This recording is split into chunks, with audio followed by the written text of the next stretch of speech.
There we met then in Strasbourg personally. Yes, my big endeavor to convince every MEP to vote against the report. But it's passed already. At 6 p.m. we would like to start on time. Good luck and enjoy. Okay, so I'll start. 1 minute. 1 minute? Okay.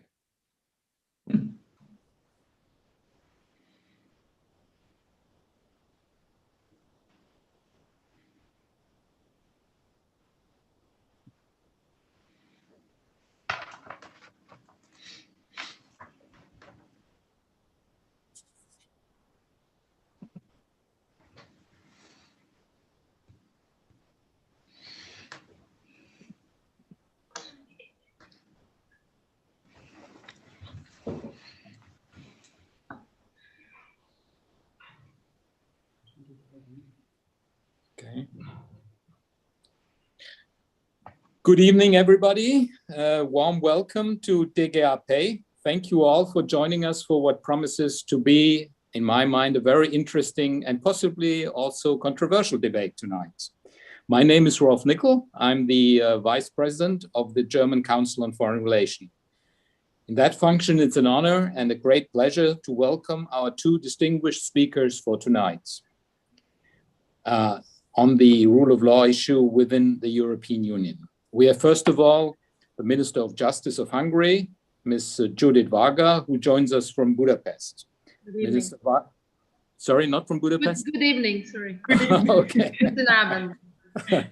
Minister Varga is a full-fledged government minister since 2019.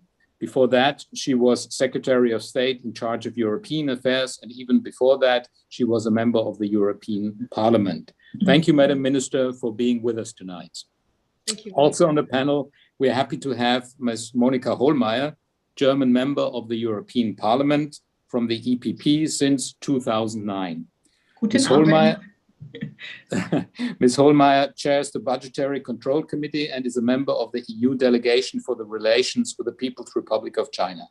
Herzlich willkommen, Frau Abgeordnete Hohlmeier. The debate is moderated by our experienced colleague at the DGAP, Milan Nitsch. Being born in Slovakia, Milan knows the region very well. He has been heading the Robert Bosch Center for Central and Eastern Europe, Russia, and Central Asia since 2019, after having worked at the center since 2017. Tonight's debate touches upon a very fundamental point of the European Union. Rule of law, freedom of media, together with other principles, are at the heart of our common values that all member states have subscribed to in the Lisbon Treaty. For some time, with respect to Hungary, the issue has been hotly debated in Brussels and elsewhere.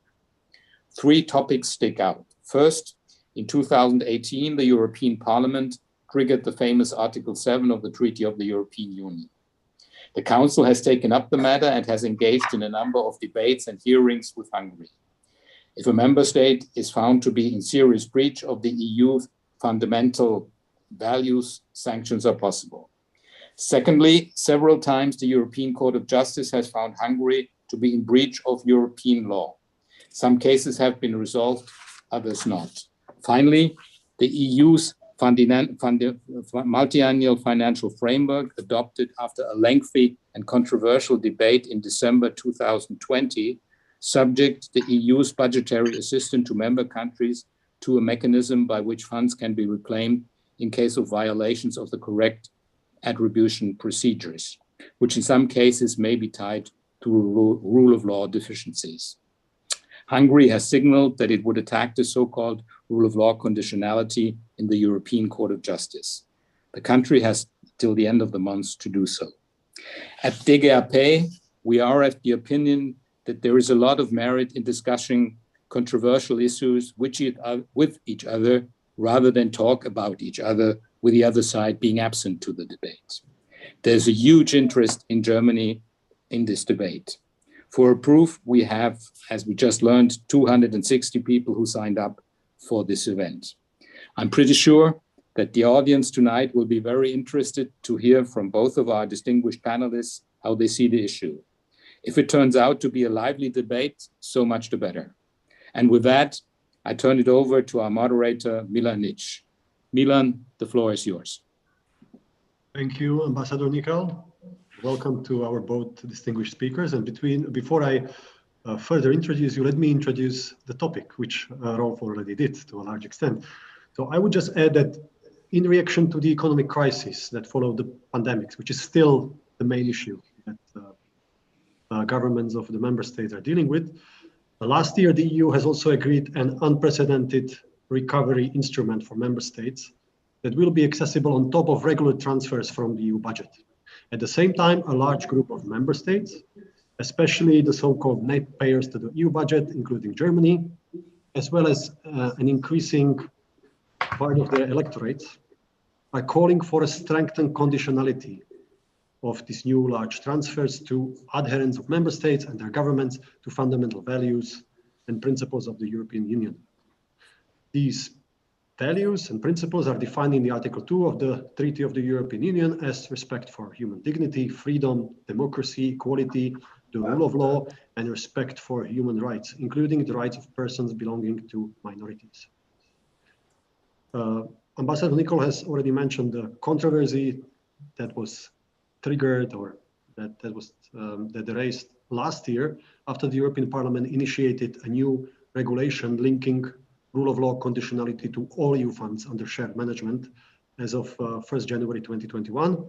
It was adopted. The final vote in the European Parliament on the 17th of December was preceded by a very tough negotiation in the European Council that unblocked the veto of Hungary and Poland over EU budget and the recovery fund, not because these two member states had problems with EU budget and recovery fund, but because they objected to the third package, the EU conditionality regulation.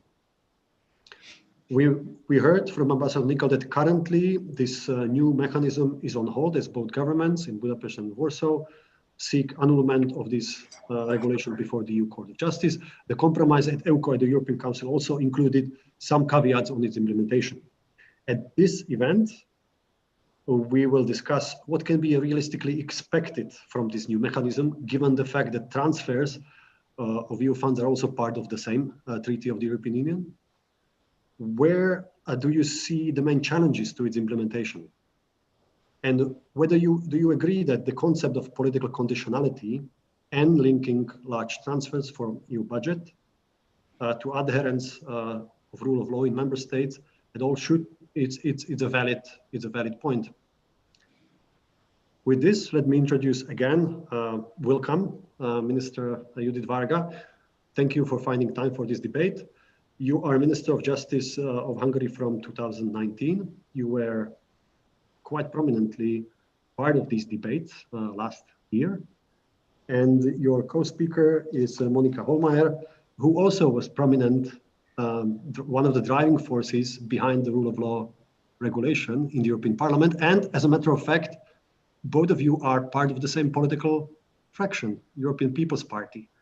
For now, a membership of Fidesz, so the governing party in Hungary, is suspended. It has been suspended for 2 years. Not clear how it will be resolved, whether it's long-term state of play or just waiting room for a divorce. But these discussions about rule of law, conditionality, EU transfer is part of the overall discussion there as well. So without further ado, let me just mention that the structure of today is that you will have your initial statements. We agreed on 10 minutes. Then we will discuss these issues. I will have follow-up questions. We will discuss these issues within the panel. And after 25-30 minutes, I will open up our discussion to our audience. Please use the chat function for writing your questions. I will read your questions to both distinguished speakers afterwards. Without further ado, Minister Varga, the floor is yours. Thank you once again for finding time for this discussion. Thank you very much, and I feel honored to take part in this discussion. I'm always open to this European dialogue, and this is actually the reason why I quit my Brussels job in 2018, and after 9 years in the headquarters of the European Union, I came home with my family, and I was happy to take on the position to help to represent the Hungarian position all over in Europe. So this is a pleasure for me to be here. tonight. As Mr. Nickel said in his introductory statements, that there are 3 points: Article 7, the court judgments concerning Hungary, and the multi-annual financial framework, which I cannot stand the temptation to reflect on this, although I prepared another speech for my introductory remarks.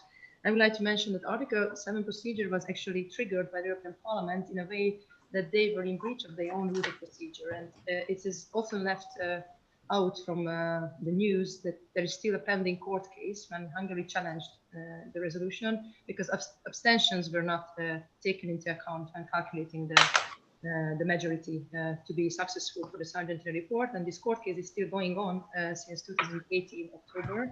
So I think in a rule of law state, it would be obvious not to start with the execution of the resolution without a final judgment, but in Europe it can be possible.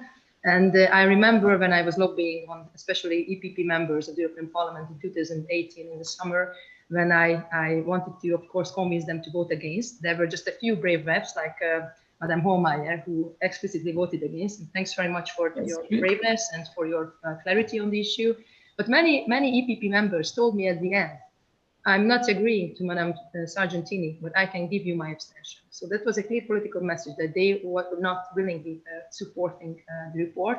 However, because of the calculation of the vote, their abstentions were also helping to be successful for the report. That's why we need a final court judgment, which is about to happen early this year, I hope.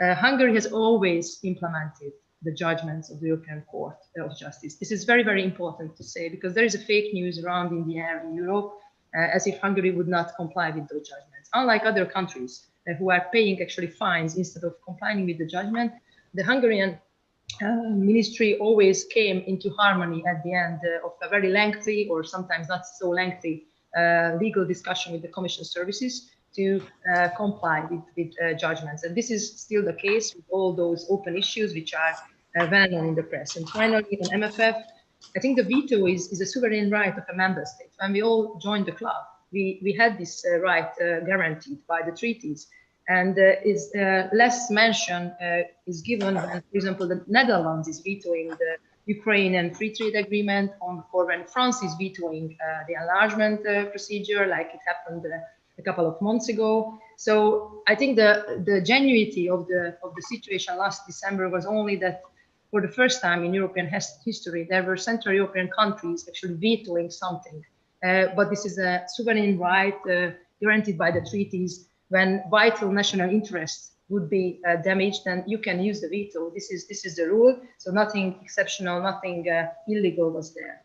And now on my introductory statement, let me give you an out-of-the-box approach, because participating in the rule of law discussions, it's always an interesting intellectual challenge for me, because through the eyes of the press and through the eyes of the European citizens, it is like an occasion where in a boxing ring, in one corner, there's Hungary and or Poland standing, and everyone else in the other corner. But I think it's not so black and white. And the discussion, in this discussion today, especially we have a very good actor, a good panelist who is, of course, a long-standing personal relationship as well with the EPP members of Hungary, Madame Hohlmeier, and she's always ready for a quality intellectual talk over coffee about the rule of law issues on Hungary.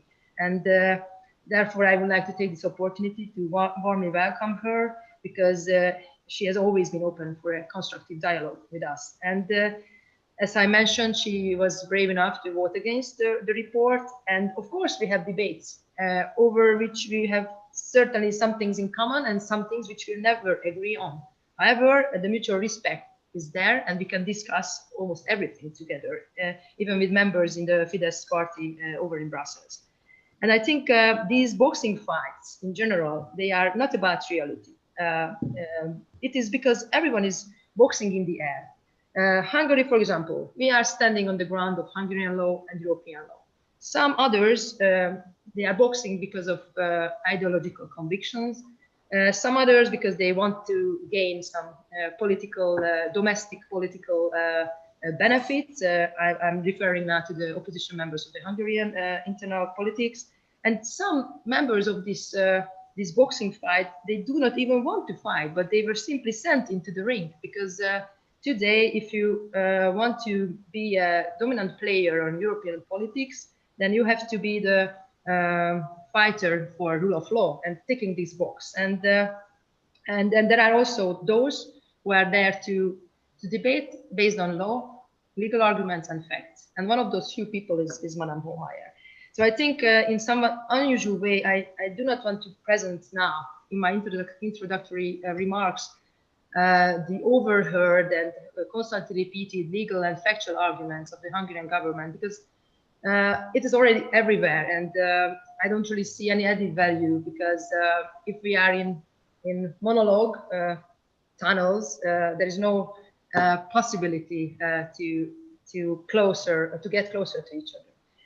So let me give you a completely different angle of the situation. I think that in issues of rule of law, it is very, very easy thing today in Europe to be a liberal politician, because all what you have to do is just listen to 10 to 20 civil society organizations or 10 to 20 global medium, and they are always exactly telling you what you can think, what you are allowed to represent in these issues. And in recent decades, there has been created a very comfortable, a bequem blase, a comfortable bubble, and a huge bubble where the liberal elite is comfortably sitting, and they don't have to reflect, they don't have to create their own opinion, they just have to repeat the good old mantras and those magic words, and then you become a good European citizen, and thus you are able to avoid the cursing from the civilized world. Because this is what's happening when somebody is not actually following the mantra and repeating the magic words, then they are excluded from the civilized world. I will never forget those years in Brussels when I was every day reading the news, the daily news. And I was on a daily basis confronted with the situation when politicians and average European citizens are so much influenced by this international opinion industry. Just read Le Monde, read Politico, listen to CNN, listen to BBC. They are all echoing the same cross-reference system of the same ideological opinion bubble. And I was very much amazed when I was taken the French classes, which were paid by the European Parliament, actually, because I was working for the European Parliament. And even in the French classes, every time we had to rehearse the text interpretation or learning French, the article was always taken from Le Monde, or the sort of liberal newspaper, and the topic was always the dictatorship of Orbán Viktor somewhere in East in Europe. So it's like using unknowingly, unconsciously, also these articles just to enhance the mantra.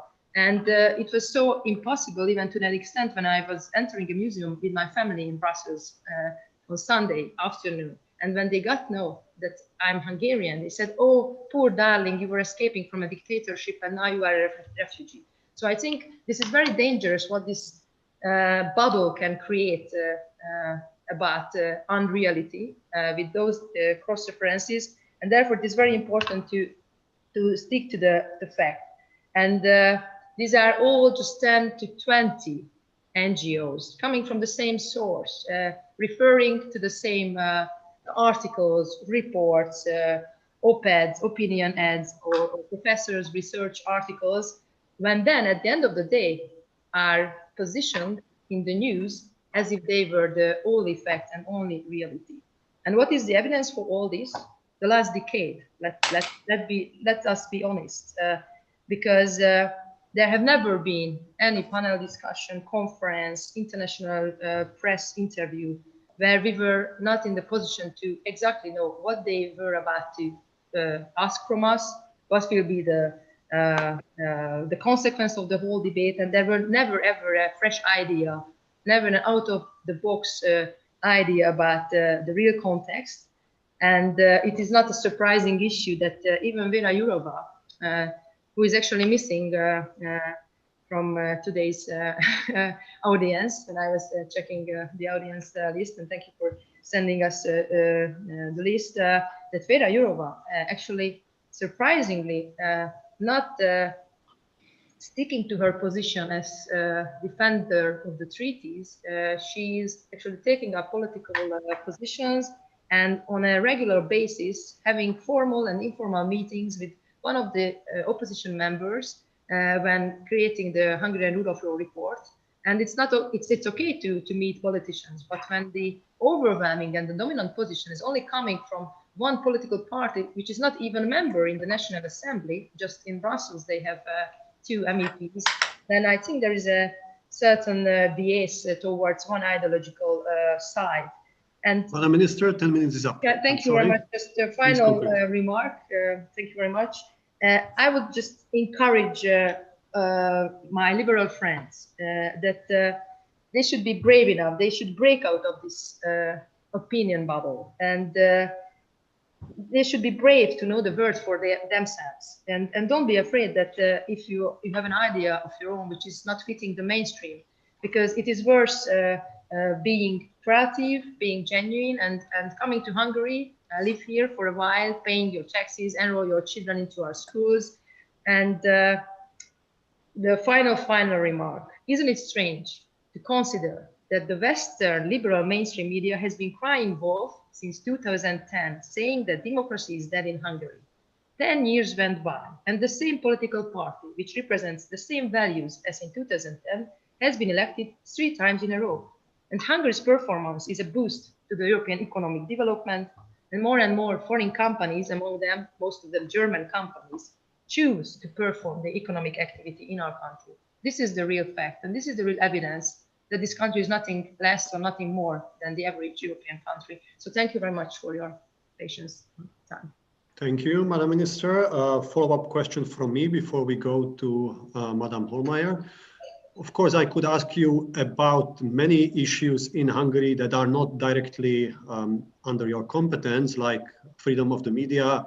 When was it last time that you had an open debate like this in the national media in Hungary? But let me just turn to the news published by Reuters that the European Commission has sent a document to Hungarian government that ended up probably in your table about the procurement measures. They're asking to correct procurement rules in Hungary because they were proved insufficient in practice and led to the highest financial correction in the history of the EU structural funds in 2019. Yes. Because the OLAF, so the European Anti-Fraud Office, concluded 43 probes into misuse of funds and found irregularities and recommended to the EU Commission to recover some almost 4% of payments made to Hungary over the years 2015 to 2019. And just to cover the period where you were also in government as a minister, last year, according to Olaf annual report, it was 3.84%. So you have, I think, a time limit to report on this correction of procurement rules. Are you working on it, and where do you see where the corrections could come? Is it now a question, or can I answer later, or now it's okay? This is a question. Yeah. Oh, thank you. So, well, let's jump into the middle of it, because first of all, it's not my table, because it belongs to the Ministry for the Chancellery, Mr. Gulyás. He is in charge for public procurements. And if you refer to this letter, then there is no formal and informal request from the Commission. This was a very unusual leak from the Commission, which we also made as a case with the Commission when we later met, or our colleagues met Commission services throughout February and January, because there is no, how to say, anything out of the average in the exercise of the Commission when they, throughout the semester reporting exercise, they're checking the public procurement situation of each and every European country. We don't know how this leak was possible within the Commission services. It's scandalous, I think. And Mr. Gulyás already stated to the press that we are in a constant dialogue because of the RRF in the MFF projects with the Commission services, and they never ever mentioned such a paper. So I think here we should not mix up false information with the regular dialogue with the Commission services or regular exercises. And when it comes to this reporting, let me also say that with all of reports and numbers, we always have to be aware what we are talking about, because this is always regarding a longer period. And when in a longer period, there are, for example, one significant project which is above, well above the average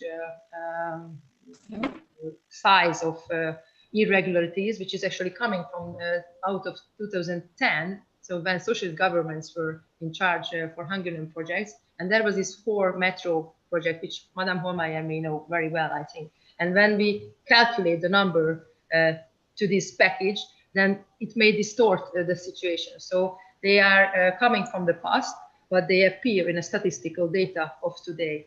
And all in all, let me say that when we are talking about this internal market scoreboard, there the Hungarian public procurement procedures are qualified as European average. And also let me say that in the recent 6 years, those tenders which are without publication, they significantly dropped from 3,600 to 2,274, so less than 10%.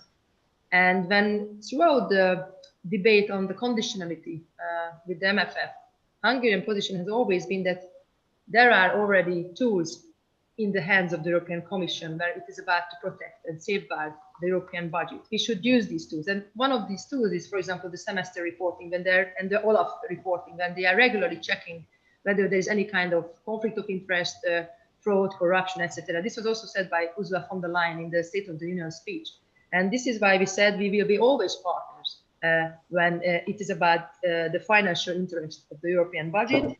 And irrespective of this kind of, I think, not correct leaking from the Commission, the Hungarian cabinet has adopted a project or a plan, a resolution, where our aim or objective is to push under 15% the one tender procedures. So there is an ongoing reflection Thank you. about these procedures. And I just would like to ask you not to sit on those false news and leaks.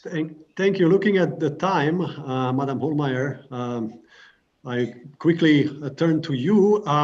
We heard that there are sufficient tools for the control of the EU budget, and that there is no need for new tool like the rule of law regulation that you pushed through. So I hope in your presentation you can answer this argument as well. And let me just mention that before you you started as a chair of Budgetary Control Committee 2019 in this period of European Parliament. You were also Bavarian Minister of Education, and you are a daughter of nearly legendary former German Minister of Defense and Bavarian Minister President Franz Josef Strauss. So the floor is yours. Thank you very much, Milan. So first I would like to explain why we needed a so-called conditionality mechanism. I welcome very warmly Judith, because we know each other, but we have quite often a dissent on certain issues because I have a different opinion. I think that it is very important to differentiate between a political debate and a rule of law debate. There, perhaps to do something right, sometimes right, Greens or the Social Democrats are sometimes expanding it. But if we stick to the line, to the real rule of law mechanism, then may I say Article 7 procedure is not very successful because you need unanimity in the Council. Nearly. So to really proceed with the Article 7 procedures is nearly senseless. And if you give the impression in the Parliament that we are proceeding and having a rule of law mechanism from Article 7 stemming, then may I say they have to wait for years and then there is no reaction. So this is a little bit frustrating.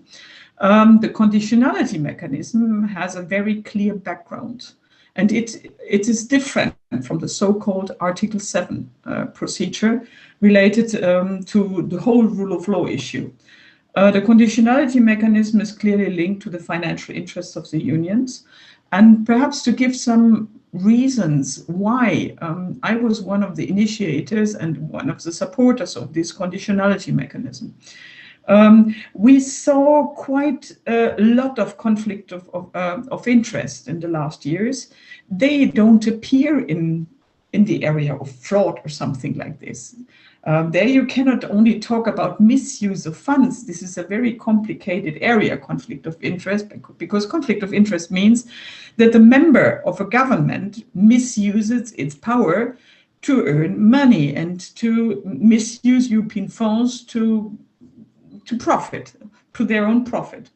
So the last case is stemming from Czechia, but even there are some doubts in Hungary and in some other member states about the area of conflict of interest. Secondly, we saw cases of land grabbing, for example, in Slovakia or in 2 or 3 other member states. They were called double claims by the national authorities. In reality, this was really land grabbing of small farmers. But there were no procedures, there was no access for these farmers to justice. There was no possibility to claim for their rights. They had no possibility to do anything, and we had no possibility to do anything because this is rule of law and national competence. So we were always told you cannot do anything because this is rule of law. They were following the agricultural rules. So from the agricultural rules point of view, okay, there is a farming, but that there was a land grabbing before from small farmers, nobody was discussing it. So we asked very clearly, this is not feasible that we are paying money to people that had grabbed land from small farmers to increase their conglomerates. This is absolutely unacceptable.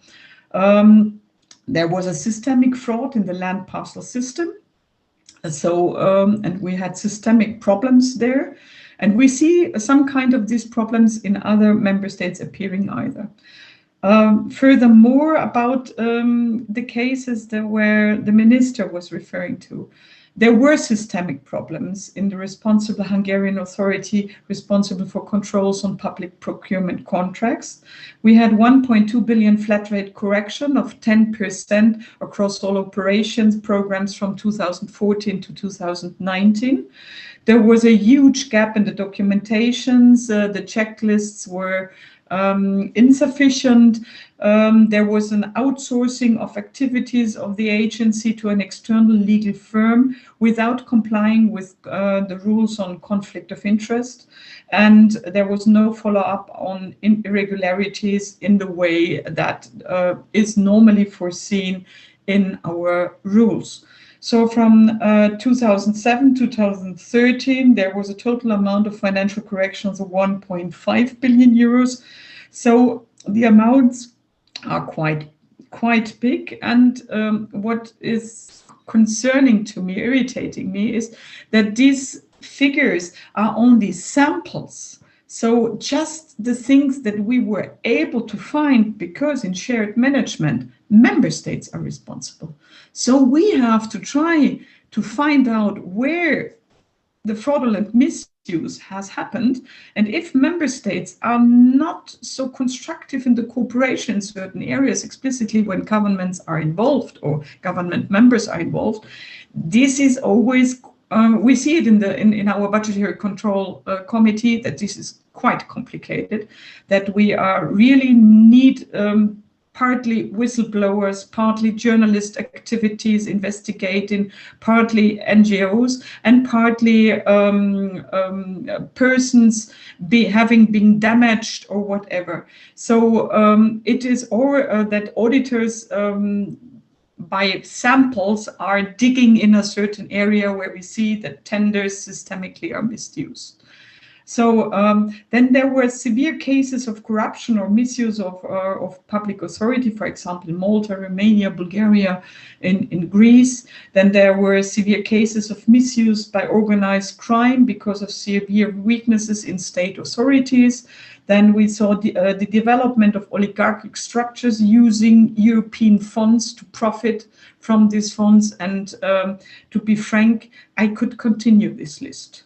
And if you work in the Budgetary Control Committee, sometimes we have to be careful not to get a paranoia, because we only see the bad side of life. So sometimes we don't see the good side of life, because we are always responsible for the bad side of life. So to be clear, a lot of funds are paid out in a good way, but we see explicitly in Hungary either quite a lot of problems, and I would like to see, I would have been happy if Hungary would just have said conditionality mechanism, that's something that is very clear for us. Somebody who is not, or a member state who is not complying with the fundamental rules of the European Union, we don't want to fund or to give subsidies to organizations that are not following or not respecting rule of law. So a lot of member states normally react in a constructive way. I named several examples of several member states. So a lot of member states react positively, and they try to dig in the problems and to solve the problems, even if we are not perfect, but it's becoming better. The weaknesses are lowered. Accumulation of problems appear at the moment, particularly in Poland and in Hungary, and in the last month or in the last 2 years in Czechia either. And we see certain strong problems still in Romania in the area of independence of justice. States have signed the Copenhagen criteria. European values such as independence of justice, such as freedom of prosecutors to investigate, media pluralism, and independence of media, the freedom of journalists to fulfill its role as watchdog and to analyze, investigate, criticize political decisions, the equal treatment of citizens with the right to have access to justice system, the neutrality of the state administration, the freedom of academia are good examples of concrete implementation of rule of law linked to financial interests. Rule of law is under pressure in several member states and needs to be protected continuously. Lisbon Treaty contains strong provisions on the protection of financial interests of the EU. Lisbon Treaty relies on the respect of rule of law in all member states and presupposes a sound financial management, a functioning judicial system, and the neutrality and correctness of state administration. This is the reason why the Lisbon Treaty foresees the principle of subsidiarity and the shared management in a large range of areas in the European budget. Member states are responsible for the management, the decision on the programming, the distribution of EU money, and the controls of this distribution. If rule of law is damaged in several areas, the protection of financial interest is no more guaranteed. The so-called general regime of conditionality, that's the official name for the protection of the union budget, gives an answer to several severe violations of rule of law, endangering the sound financial management and the fair and legal distribution of European financial means. The Article 7 procedure, so-called rule of law procedure, remains untouched. Last wording, EU money is taxpayers' money. And we must guarantee that it is spent to the benefit of a large majority of the population of our citizens, and not to the profit of a small group of oligarchs, corrupted politicians, or even criminals.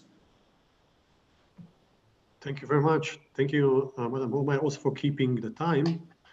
So, if I would summarize what I heard from you, repeating all over again, it's all about member states. Yes.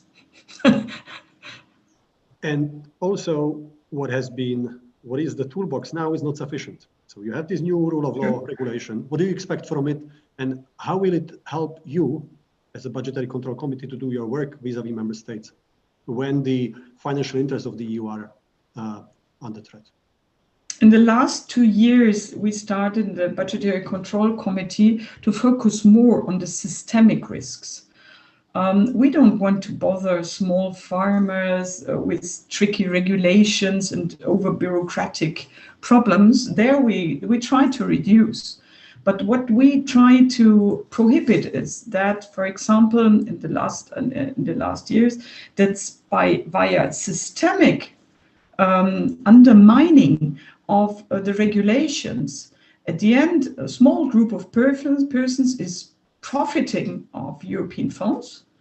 Rule of law is really undermined at the end, and the vast majority of our population is asking us, what are you doing?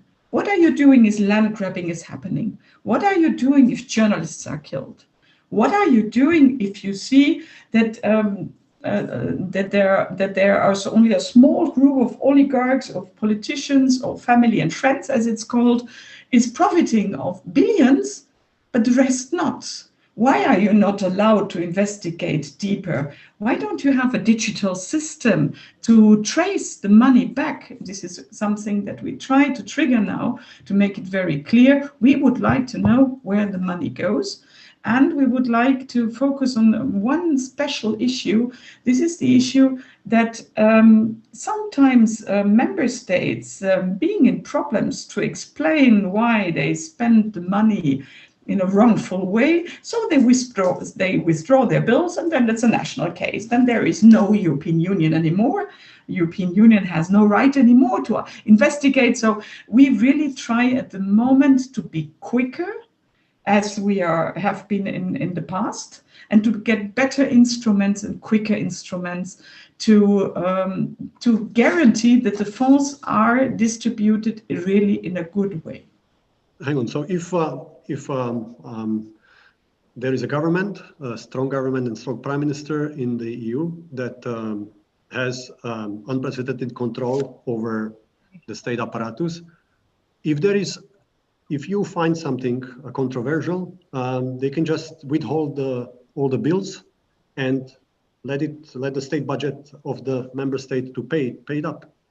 It's a typical method used by several member states, just telling us then, oh, we withdraw the bills, so we are not asking for European funds. That's a national case. So from this point on, if the bill has disappeared or never appears at the European level because the member state has said, oh no, this is not a European program, that's now a national program, then we have no right to go into it. This is then an issue of rule of law. This is an issue where the justice system, the state administration has to be neutral, independent, not arbitrary. So there, our hands are bound. We don't have any possibility to act then. And this method is used by certain candidates quite often, yes. Can we discuss these countries? Is there a list of these member states that would do this, withholding a lot of bills and paying billions from the state budget? I know that you were I think there are different in the Czech Republic. No, this is in Hungary either. We have it in the same. We had same issues in Bulgaria. We had same issues some in Romania. So this is quite often used, this instrument. Sometimes member states use it because they are, for example, one project is not fully in line with a certain bureaucratic regulation. There, it is okay if the member state says, but it is for a very good goal, and it is for enormous, medium, and small-sized companies. But I give you examples. We see, for example, that small and medium-sized companies are delivered to us, small and medium-sized companies. In reality, they are part of bigger companies or of a conglomerate of oligarchs. And at the end, this is a fraudulent misuse of money. Or there are tenders only with one bidder. So I'm very sorry, we only had one bidder. There is only one who wanted to participate to this tender. So we gave it to this one bidder.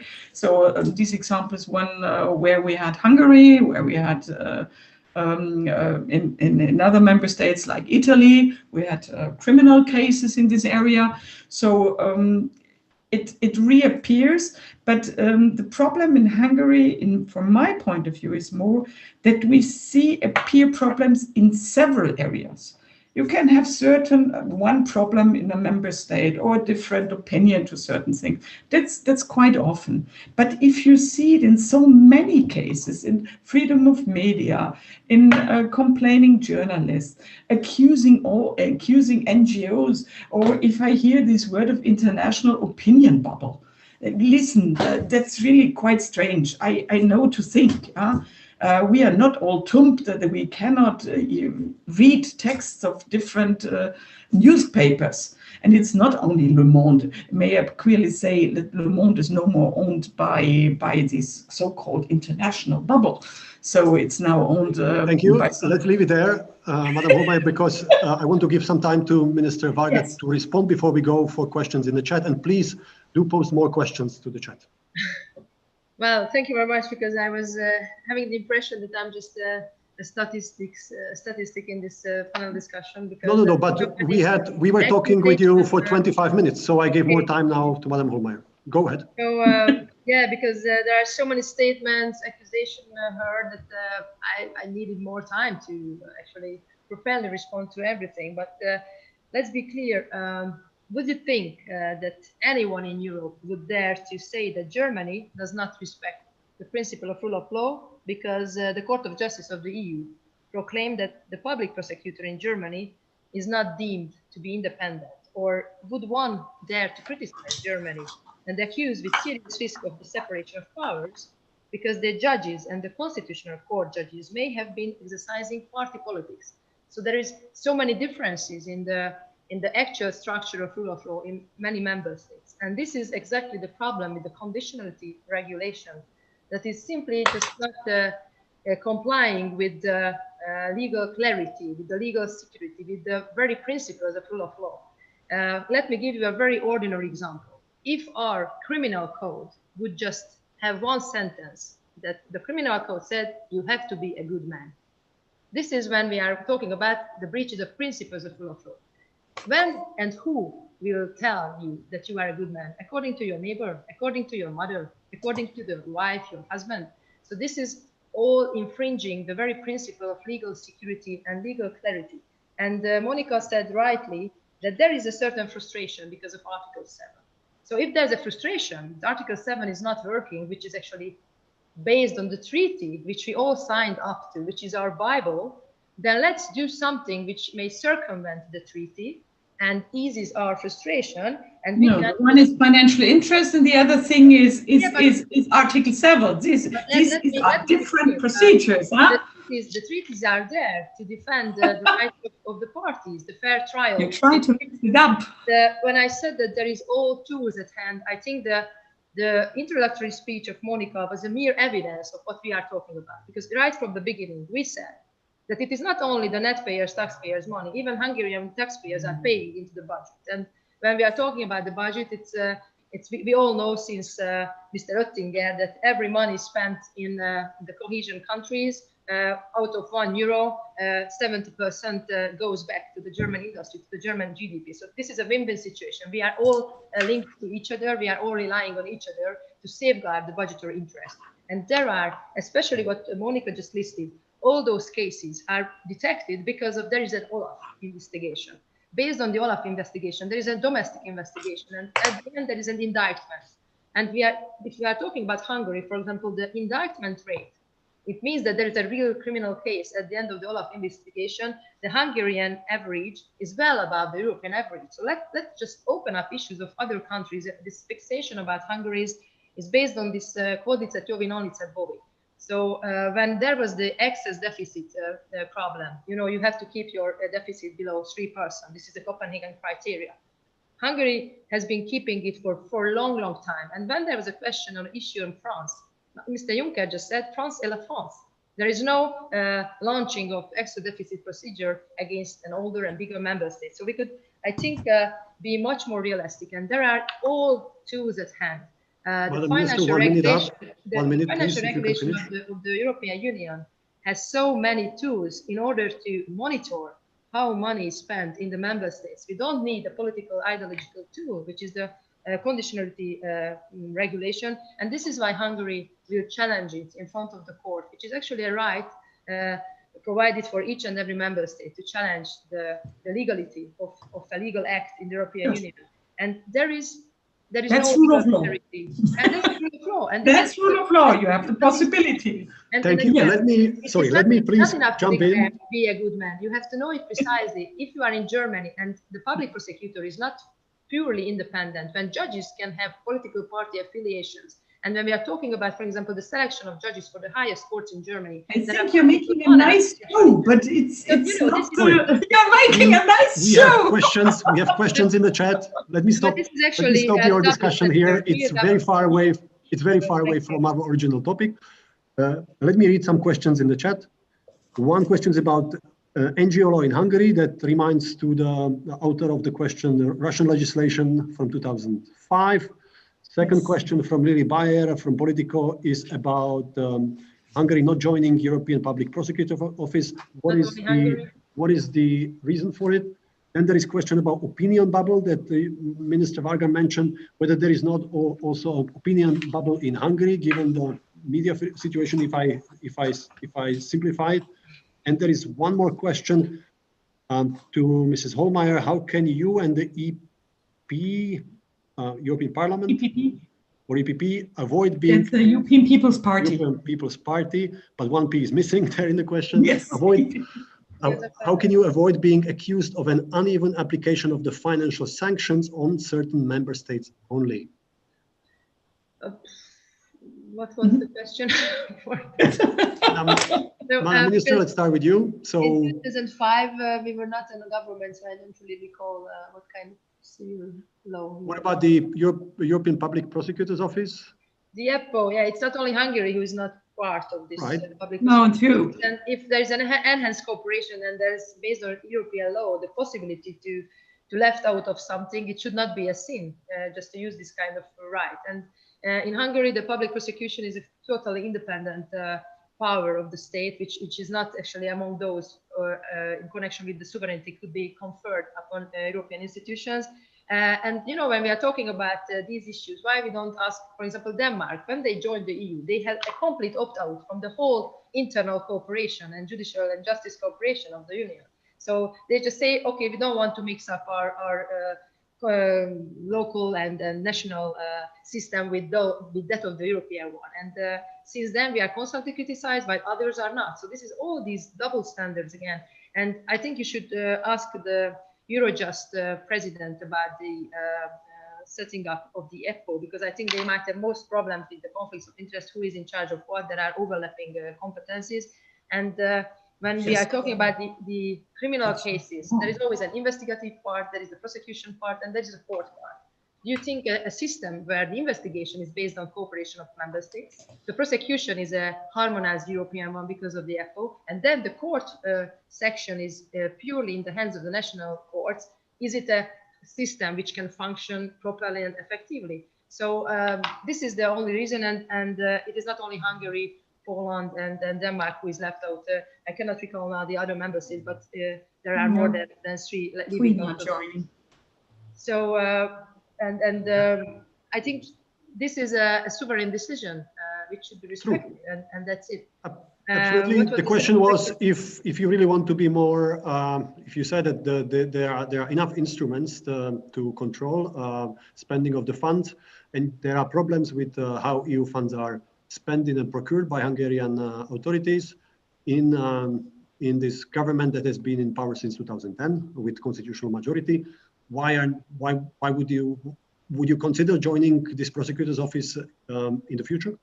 This was a sovereign decision. I don't know if it changes over time, but it is out of the question, out of the table now. So I think we shouldn't discuss this further. There was a clear decision on that, and that's it. It is based on our constitution. The constitution doesn't let us to join, actually. So it's a clear case from a constitutional. Thank you. Are you considering to do something on the NGO law? After the Venice Commission, you implemented something, but it's still very controversial. Yes, thank you very much for this question, because it's again a fake news in Europe that we are not complying with the judgment. We sent on the 12th of February our concept about the law, how to set aside, how to put out of effect the former law, which was criticized by the European Court of Justice and the European Commission. Now we actually filed our new concept, how we would like to provide transparency, because let me be clear, the judgment said that we are on the same opinion as regards the objective, full transparency for those civil society organizations who are, because of the means at their hand, at their disposal, they are capable of influencing public opinion and public discourse. This is a crystal clear statement of the Court of Justice that it is a justified reason to have certain obligations to provide fullest transparency. This was the flagship of Mr. Timmermans. When we are talking about the NGOs in the European Union, we have the transparency register. So the objective is clear, and it is fully in line with European court judgment. The means, the tools, how we can provide this transparency was criticized, and that's why we will put out of the effect the former law, and we will enable other procedures where we provide full transparency for NGOs. So this is not an issue anymore. Again, it is taken up by the press. I know where it comes from. A few NGOs are just blowing the wind. But it will be we have, Minister Varga, we have only 5 minutes to go, so I will not. Okay, sorry. I will not argue with you. I would just say that, unfortunately, there are cases of our colleagues from think tanks in Hungary that are part of smear campaigns by the government media, and there is nothing is done to stop this. And yes, even some of your fellow EPP members like Manfred Weber were part of these smear campaigns, that they are quite nasty. Yes. But we have 4 minutes to go. I want to give some floor to you, Madam Hohlmeier, to answer that question, please. No, I think, Judith, it's really strange. I don't see any member state in the European Union always claiming that everybody is against them, that everybody is fighting against them, that everybody is lying, that all journalists are lying, or that the NGOs are lying. So this kind of picture that you are creating, that there is an international fight against you. And when I read some interviews of Viktor Orban, where he's really enduring people, where he's enduring Manfred Weber, where he's enduring. It was so funny when he said, for example, that the conditionality mechanism, that's something that is absolutely unacceptable. We didn't change a point. We didn't change one word. And at the end, he said, "Oh, it was really genius. It was really good. And now you're going to the European Court." What is wrong with this? That we rely on European values as the independence of justice, as the freedom of academia. We are not used to restructuring if somebody has another opinion. There are not so many persons having the chance really to get through in academia. That we see that there were systemic problems in your controls on public procurement contracts. This is the truth. This is not something that was a mere lie. This is a well-controlled and a clarified procedure. So we see there that universities are under pressure.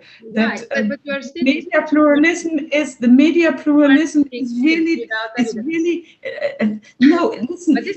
You had the possibility to speak, and you don't like it. Just if somebody is saying things that you dislike, you are not used to.